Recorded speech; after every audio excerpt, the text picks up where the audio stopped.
I don't know what Mr. Tillerson's relationship with Vladimir Putin was, but I'll tell you, it is a matter of concern to me. That was Navy man Senator John McCain. Sorry about the loss there at the Army-Navy game, Senator. Weighing in on President-elect Trump's reported pick for Secretary of State, Exxon CEO Rex Tillerson, who has worked closely with Russian President Vladimir Putin. Trump says that's an asset. Will the U.S. Senate agree? With me here to discuss this and much more, Radio America and The Blaze host Dana Loesch, former Democratic governor of Michigan Jennifer Granholm, CNN political commentator Alice Stewart, and Marc Morial, president and CEO of the National Urban League and former mayor. So thank you one and all for being here. I appreciate it. So Alice, let me start with you. Tillerson and ExxonMobil, clearly there is a business relationship there, and you heard Senator Cardin earlier in the show say that the next Secretary of State has to represent America's interests, not the interests of the oil and gas industry. Do you think this could be a problem for confirmation hearings? Well, I think first off, no official decision has been made, although it does appear he is the strong, likely candidate for this, and we have to wait for Donald Trump to make the announcement. But look, it's one thing when you're a CEO of a major corporation and you're dealing with foreign leaders selling goods and services. That's one role.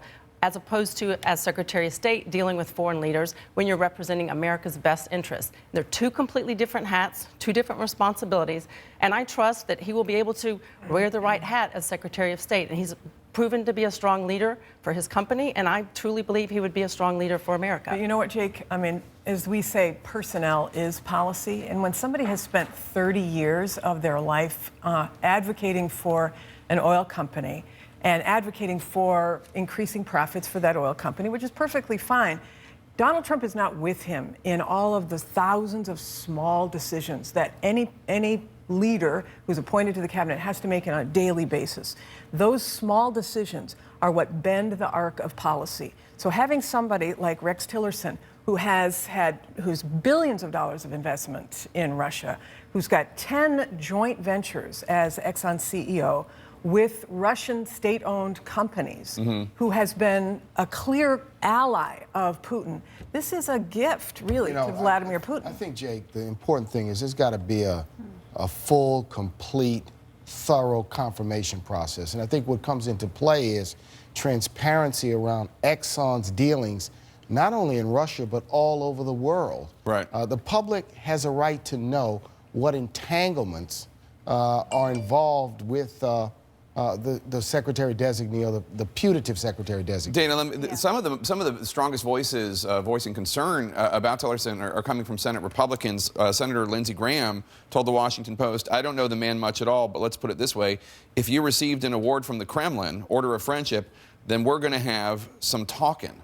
Can you do it with a better accent? Because I'm hearing you say that in Lindsey Graham's accent right now. It's better in the original South Carolina. Exactly.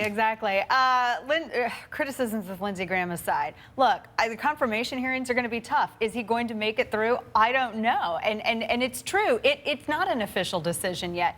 At the same time, look, I understand the concerns. I also understand that I think anybody who comes from the private sector is going to be staunchly looked at. It's weird because I feel like every single person who's being selected, if they come from the private sector, the fact that they come from the private sector is almost invalidating them for consideration in this administration by many people in politics. So we need to get over that hill immediately. But the thing is, if there is evidence that does exist as to why this individual would be a wrong fit for the top diplomat, as to why this individual should not be considered to be part of this, part of the cabinet, then by all means, that's what the confirmation hearings are for. That's when you bring your A game. So I'm open to being convinced. So, I mean, I think one of the things that's interesting about it is it comes within the context of Russia.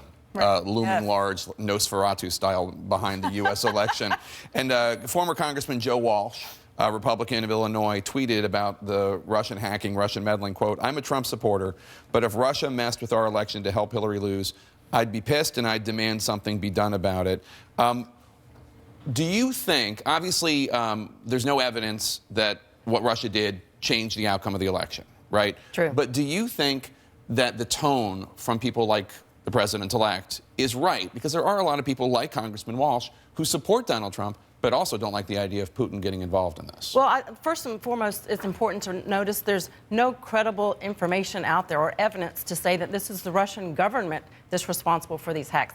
While the as opposed to Russian hackers. Russian hackers, the IP address does indicate clearly it comes from Russia, but it doesn't necessarily mean it's the Russian government. But there are concerns with Russia, and there have been concerns with Putin. That's why it was frustrating when President Obama criticized Mitt Romney for voicing his concerns. That's why there was frustration when Hillary Clinton tried to hit the reset, which was a complete failure. I think we will have strong opposition to Russia. We understand the dangers involved there, and I think Donald Trump will set the right tone, specifically with who he picks as Secretary of State. This is outrageous and dangerous, and sets a bad precedent that a foreign nation could in any way seek to influence an American election. From the beginning of the founding of this nation, there were controls put in place. That's why we have limitations on who can be president. That's why there's the emoluments clause. We need to know as American people whether there was an effort by Russia, abetted by Russia, encouraged by Russia, financed by Russia to affect this election, because what we don't want is to turn this into every country in the world has a campaign office in the United States behind their intelligence agency trying to influence the outcome. Congress must thoroughly investigate. Right. I mean, this is really the biggest story of the election, other than Donald Trump's victory, which is a foreign, not just any foreign country. It is Russia trying to come in and influence in some way this election. And it might be just to undermine American democracy. It might not be to try to... But that's what they do. Right. And so That's first why you got to investigate. First it's the election, and then what? Their cyber warfare comes in and tries to undermine our intelligence, and then it's what? Our defense systems. Yeah. This is Russia's MO. They want to undermine democracies in Europe so they can expand their geographic footprint. They want to weaken NATO, and they want a weak America. And that's what they think they've got in Donald Trump. I was not a cheerleader of the president-elect during the primary, for sure. But to me, it feels like there's more than one undermining going on. I feel like we see this every single time a Democrat loses a general election, that there's some sort of narrative, Jake, that floats out there that somehow discredits the vote and invalidates. But the CIA just set a general consensus. I mean, I'm open to specifics, and so far I haven't seen that. I do agree with this, though. And here's the one thing that I do believe warrants some sort of investigation. Regardless of what everyone's party identification is, you have an organization, the DNC, which was hacked. Right. Now, whether or not this affected the general election, that remains to be seen. And I'm not going to be convinced on a consensus, particularly when the FBI already did a forensics investigation into this and cleared it. But the big point is that you have an organization, the DNC, which was hacked.